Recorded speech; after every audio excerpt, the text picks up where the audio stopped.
Yeah.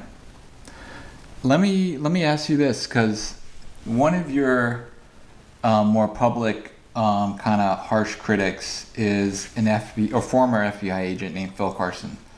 I just want to ask, because I'm confused, if he's a federal agent, how did he get involved with a state murder investigation, which is the Biggie case, if he's a Fed? Well, he wasn't involved in a murder investigation. He worked a unit which in the FBI is like a public corruption unit.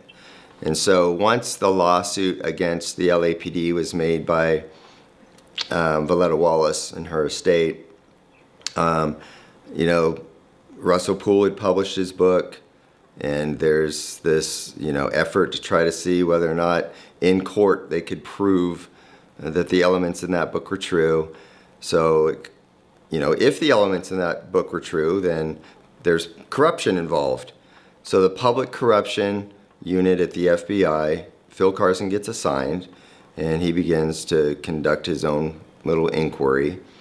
And of course, in a short period of time, less than a year, I believe, his department says, man, you haven't found anything here that is going to prove your case, not going to prove our case. So they decide to shut down their own investigation. And so if, you know, oh God, I'd love to debate that dude.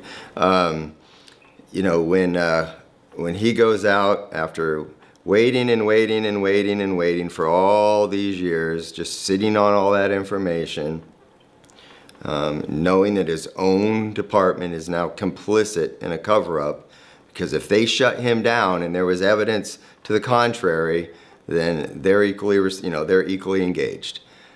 So it's all nonsense. You can poke holes all the way through his story. I mean, the whole thing starts with Michael Robinson, schizophrenic nut informant, who admitted to lying about the whole thing. Without Michael Robinson, you never have Amir. Without Amir, you never have David Mack.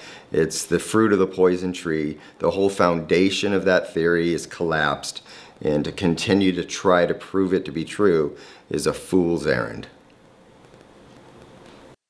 Well said. With everything that's developed with the Tupac case and Keefe D getting arrested, do you feel like there will be a renewed desire for there to be closure in the Biggie case? Well, there's always going to be a desire for there to be closure in the Biggie case. Unfortunately, Keefe D's arrest and the prosecution of you know, the murder of Tupac, that's not going to really have any influence on moving Biggie's case forward. A different set of suspects, different set of circumstances. Obviously, because of the conspiracy theories, the LAPD case is a bit more complicated than Tupac's, a little bit more nuanced, and so I don't know, you know. Again, it's the same thing as with Tupac's up till last Friday.